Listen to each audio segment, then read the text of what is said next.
Brothers and sisters, today we face a moment that feels both familiar and utterly unprecedented. For the first time in recent memory, an African leader has been named in a red notice by Interpol, not for crimes of theft, not for corruption, but for daring to raise his voice against those who still see Africa as their colony. It is a piece of paper stamped in foreign capitals, and yet behind it hides centuries of arrogance. They believe such documents can tame the soul of a continent, as though Africa has forgotten the chains of slavery, the humiliation of colonization, the theft of her children and her gold. But this time, Africa is not silent. A young soldier stood and declared, "Not me, not a single African will bow." His defiance is not simply about himself. It is about a continent rising. And the question that echoes across deserts, savannas, and cities is this: is this the birth of a new dawn, the moment when anti-colonial Africa claims her rightful place before the world? Stay with us, because this story is bigger than one man. It is the echo of centuries and the spark of tomorrow. Subscribe so our voices are never muted again. When the announcement came, it was not through the booming of cannons or the marching of soldiers, but through a press release. A sheet of paper stamped in red by the International Criminal Police Organization, known to the world as Interpol. Yet the tremor it sent through Africa was louder than any gunfire. On that paper was the name of a man who had become a symbol of resistance, Captain Ibrahim Traoré of Burkina Faso. The warrant accused him of destabilization, of undermining international security, of threatening peace. But for millions who heard the news, it was not a warrant of law. It was a confession of fear. The fear of empires watching their grip on Africa weaken. The timeline was swift and telling. In Paris, commentators spoke of maintaining stability. In Washington, officials warned of a rogue actor. In Brussels, bureaucrats nodded gravely about the rule of law. Within hours, media outlets across the West framed the story as proof that Traore was reckless, a danger to order. But in Ouagadougou, Bamako, Niamey, and Kinshasa, the language was different. Crowds poured into the streets, chanting his name. Social media lit up with voices declaring that this was not justice, it was revenge. For them, the red notice was not a mark of shame upon a leader, it was a badge of honor for Africa. The accusations themselves were vague. The so-called crimes had no specifics. No embezzled funds, no stolen contracts, no massacres. Instead, the charges were couched in broad strokes. Threats to international order, acts that undermine cooperation. But Africans know the language of imperial bureaucracy. They know these words are masks for something older, something more familiar. This was the same script used against Patrice Lumumba in Congo, against Thomas Sankara in the very land of Burkina Faso, against Nelson Mandela when he refused to yield. The crime, then, was never violence. The crime was never corruption. The crime was daring to say Africa belongs to Africans. Details matter. The moment the warrant was broadcast, trucks carrying loudspeakers rolled through neighborhoods of Ouagadougou, blasting revolutionary songs. In Niamey, a youth organization unfurled a banner that read, "Interpol is not Africa's judge." In Bamako, women in marketplaces told journalists that they would rather starve than see their sons bow again to foreign rulers. On Twitter and Facebook, hashtags like Africa Rise, No to Colonialism, and Not Me Not One African began to trend. What was meant to intimidate instead galvanized. Why Ibrahim Traoré? Why now? Observers traced the origins of this clash back to his speeches in late 2022 and 2023, when he openly condemned French military presence and demanded control over Burkinabe resources. His government began renegotiating mining contracts, redirecting uranium, gold, and cotton revenues into national coffers instead of foreign banks. He called openly for unity with Mali and Niger, signaling a shift away from Western-backed alliances. To some, he was simply speaking the truth. To others, especially in Paris, he was setting fire to the old order. Thus, the warrant was more than legal procedure. It was theater. It was the West standing on a crumbling stage, waving papers to mask the fact that their influence was slipping. The red ink was meant to intimidate, to isolate, to delegitimize. But across Africa, the very opposite occurred. The people did not see a criminal. They saw a soldier standing in the lineage of Sankara, Lumumba, and Nkrumah. They saw a mirror of their own hunger for dignity. And suddenly, a continent that had long been divided by borders and languages felt for a fleeting moment united by outrage. And so the paradox was born. What was designed to weaken Traore made him stronger. What was meant to isolate him made him a rallying point. What was meant to be an end became a beginning. The warrant existed on paper, yes, but in the hearts of millions it dissolved like ink in rain. But what shook the world was not the warrant itself, but the fire it ignited across Africa. The warrant was issued in silence, but the answer came in thunder. It was not merely the defiance of one man. It was the roar of a continent that had long been spoken for, long been silenced, but never defeated. Ibrahim Traoré, standing before his people, declared words that echoed beyond Burkina Faso. "If I fall tomorrow, another will rise. If you jail me, the prisons will not hold the revolution. If you kill me, my blood will water the tree of African freedom." With those words, the struggle ceased to be about one individual and became a symbol, a movement, a living inheritance of Africa's unfinished fight against domination. The emotional high point unfolded in the streets and in the airwaves. In Ouagadougou, thousands of young men and women filled Independence Square, holding posters of Traore beside images of Sankara, Lumumba, and Mandela. Chants of "Africa will never bow" reverberated across the city. In Bamako, Malian soldiers fired celebratory shots into the air as a sign of solidarity. In Niamey, students marched with banners declaring, "Interpol is not justice, Africa is justice." The warrant that was intended to isolate Traore had instead unleashed a flood of unity, turning capitals across West Africa into theaters of resistance. Western media painted a different picture. In London and Paris, the headlines described him as a destabilizer. Commentators in Washington spoke of a dangerous populist. Brussels officials muttered of threats to cooperation. But on African networks, the tone was strikingly different. Television stations replayed his speeches with triumphant music. Radio presenters invited callers to share how the warrant made them feel, and the overwhelming response was pride. "They fear him because he speaks for us," said one elderly caller from Dakar.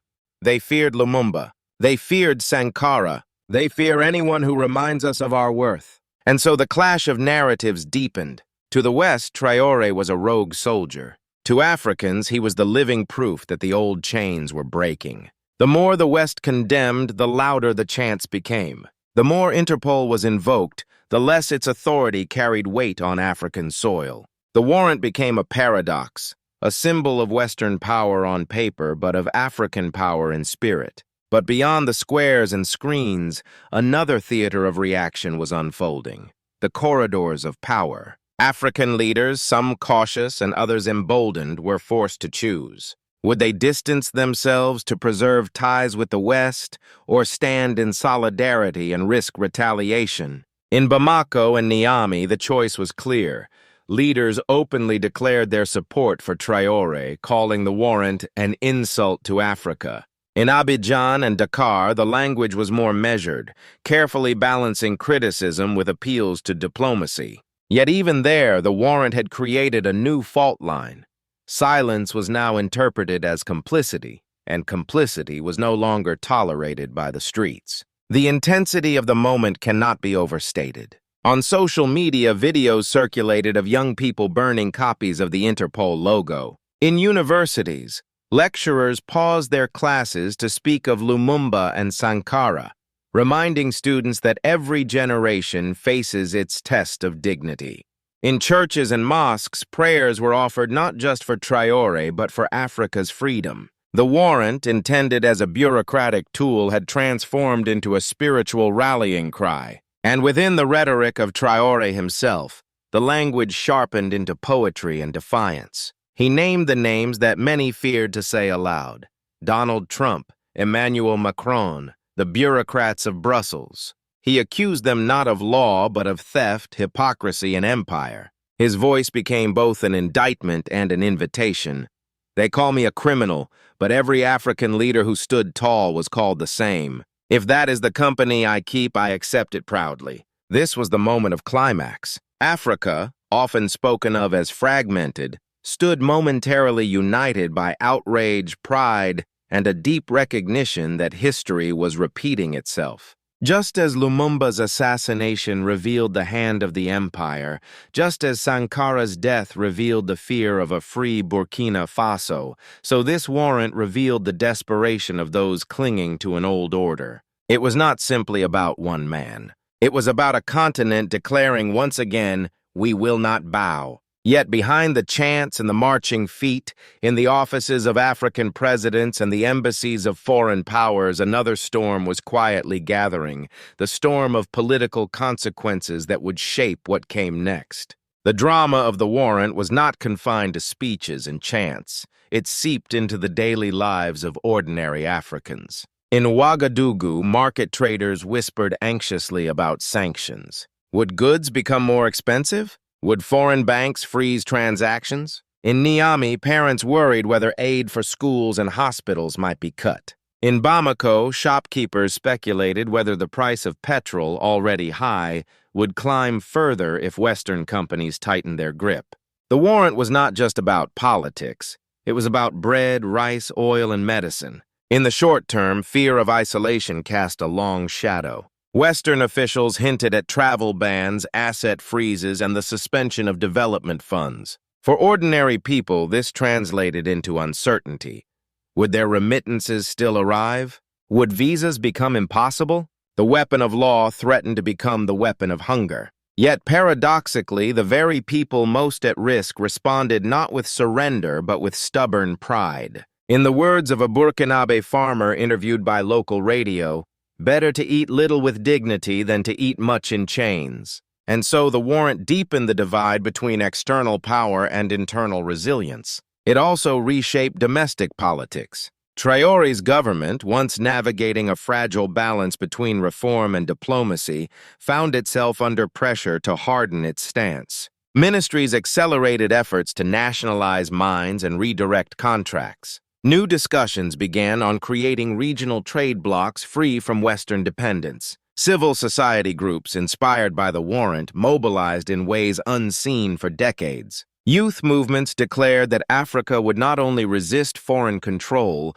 but also build systems of their own. From this defiance emerged a new question. Could this crisis, intended to weaken, become the catalyst for a renaissance of African development?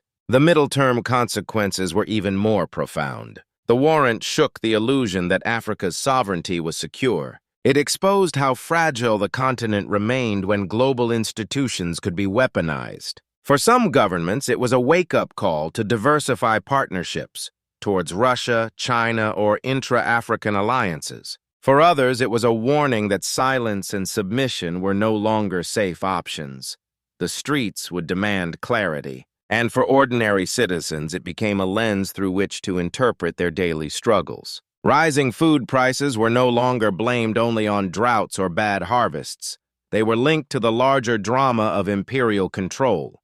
Communities responded in creative ways. In Ghana, students held debates in universities about the meaning of sovereignty in the 21st century.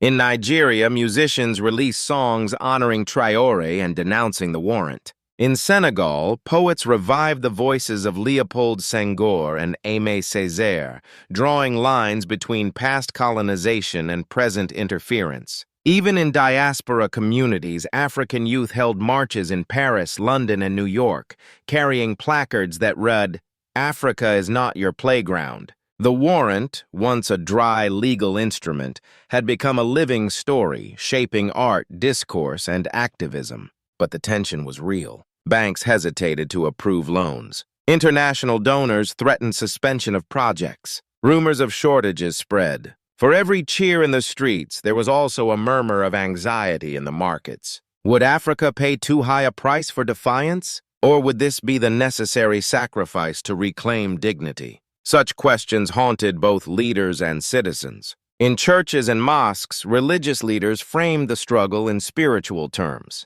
They spoke of a pharaoh who would not let the people go, of a Goliath facing a continent's David. Congregations prayed not just for Traore, but for Africa's deliverance from dependency. Sermons echoed with the conviction that sovereignty was sacred, not negotiable. And slowly, fear began to transform into faith. Politically, the warrant created fractures. Some leaders, wary of losing foreign aid, sought to distance themselves. Others, emboldened by the wave of support for Traore, drew closer. ECOWAS itself was split between states aligned with Western partners and those leaning towards independence. Yet even in division, something new was emerging. The recognition that Africa's destiny could no longer be dictated from abroad without consequence. At the heart of this storm was a simple truth. The warrant had forced Africans to ask themselves once again what price they were willing to pay for freedom. The answer was written not in treaties or contracts, but in the chants of the streets, the prayers of the faithful, and the resolve of farmers, traders, and students alike. And so the people ask, if dignity demands sacrifice, will Africa endure the hardship for the sake of tomorrow? If you believe this defiance is what Africa needed to claim her dignity, write Amen in the comments below. But Africa's struggle was never just a domestic matter. The eyes of the world were fixed upon the continent. When the warrant was announced, the reactions across the world revealed as much about global politics as they did about Africa itself. In Washington, officials insisted the move was strictly legal and in defense of international order. Yet behind the diplomatic language was a familiar undertone.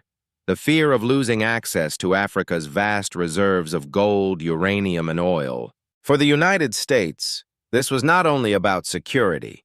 It was about maintaining an economic system that had long benefited from African subordination. In Paris, President Emmanuel Macron sought to cloak the warrant in the rhetoric of liberty, equality, and fraternity. But African voices were quick to remind him of uranium from Niger that powered French cities, while villages in Niamey remained dark, of gold from Mali that filled European treasuries while miners died in poverty. The contradiction was too stark to ignore. The warrant, far from portraying France as a guardian of law, exposed its reputation as a nation desperate to preserve a fading empire. The European Union's stance mirrored Brussels' bureaucracy, measured, technocratic, and draped in appeals to cooperation. Yet the continent of Africa heard something else, the echo of colonial paternalism disguised as policy. Statements about protecting democratic norms rang hollow when the same union welcomed dictators who served its interests. For Africans, the EU's words did not represent neutrality but hypocrisy. Elsewhere, other powers seized the moment. Moscow issued statements condemning Western arrogance and praising African sovereignty, seeking to position Russia as an ally. Beijing, with more caution, stressed the principle of non-interference while quietly negotiating deeper trade deals. Within the African Union, debates raged. Some governments called the warrant an attack on Africa's dignity. Others hesitated, wary of antagonizing Western donors. But among ordinary Africans, the verdict was clear. INTERPOL had ceased to be seen as a neutral institution. Media across the globe reflected these divides. In Western outlets, Traore was labeled radical, dangerous, even dictatorial. But African media and an increasing number of voices in the global South described him as a symbol of liberation. Commentators in Latin America drew parallels to their own struggles against empire. Activists in Asia tweeted in solidarity, calling the warrant a reminder that the so-called international order often serves the powerful rather than the just. Thus, the international response sharpened the very message the West sought to suppress. The more they condemned, the more legitimacy Traore gained among Africans and their allies. By trying to silence one man, they amplified the cry of a continent. Yet beyond the headlines and diplomatic notes, a deeper question loomed.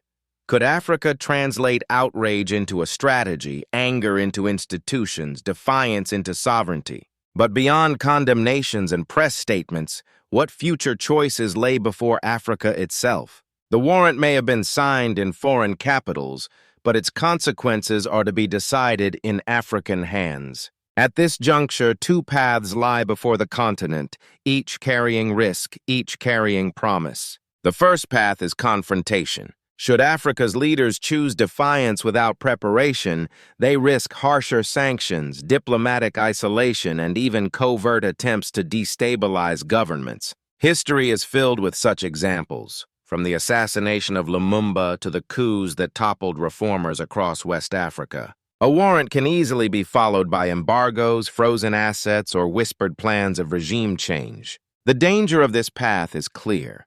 Without unity, external pressure could fracture the fragile progress of nations still emerging from decades of dependency. The second path is construction. Instead of merely resisting, Africa can transform defiance into design. This means building regional alliances strong enough to withstand pressure, creating financial systems less vulnerable to Western banks, investing in infrastructure that serves the people rather than foreign corporations. It means turning slogans into schools, speeches into factories, protests into policies. Only then will the words "Africa belongs to Africans" become more than a chant.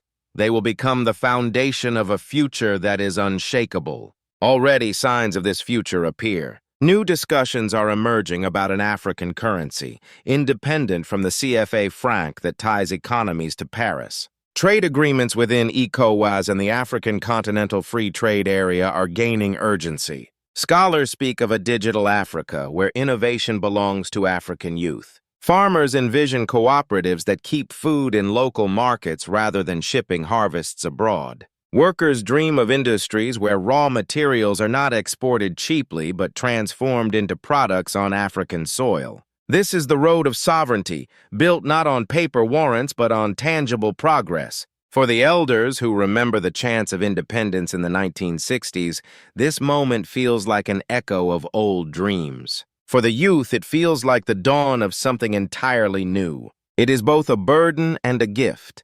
The burden of facing powerful opposition and the gift of shaping a continent's destiny. To walk this road will demand courage, sacrifice, and above all, unity. For no single nation, however brave, can withstand empires alone, but together Africa can. And so the choice is before us. Confrontation or construction, anger or architecture, resistance or rebirth. Perhaps in truth, both will be necessary, the courage to defy and the wisdom to build. And so we must ask, if this is the dawn, who among us will carry the torch? The story began with a sheet of paper, a warrant stamped in red ink. It was meant to be an end, a silencing, a warning. Yet in the hearts of millions it became something else, a spark, a call, a symbol that the age of submission is dying. What Interpol wrote as accusation, Africa rewrote as affirmation. The continent is awake, proud, and unafraid. From Ouagadougou to Kinshasa, from Bamako to Niamey, the cry has been the same. Not me, not a single African will bow. This cry is not merely about one soldier or one country. It is about an entire people reclaiming dignity long denied. It is about the soul of anti-colonial Africa, a soul that has survived slavery, colonization, coups, and exploitation, yet still refuses to surrender. The future is not guaranteed. Hardships will come, sanctions, shortages, threats. Yet history shows that no empire, however vast, is eternal. The chains of the past have already been broken. The paper chains of warrants will not hold. What matters now is whether Africa can turn anger into architecture, whether the passion of today can become the policies of tomorrow. That is the test before us, to transform defiance into a foundation for true independence and lasting progress in African development. And so, brothers and sisters, the choice is ours. Will this moment pass as just another headline, or will it be remembered as the dawn of a new era? Will the courage of one man ignite the courage of a continent? Or will fear and division allow the old order to creep back once more? The world is watching. History is listening. And the future waits to be written not in foreign capitals, but here on African soil by African hands for African children. If this story moves something within you, do not let it end in silence. Like, share, and subscribe, because Africa's voice must never again be muted. Together, let us write the words our ancestors dreamed. Africa is free, Africa is strong, Africa will rise. Comments open. New Africa, Africa rise. It's time for Africa. Africa can do it. The paper may fade, but the will of Africa endures. This is not the end. This is the beginning of a continent that will never bow again.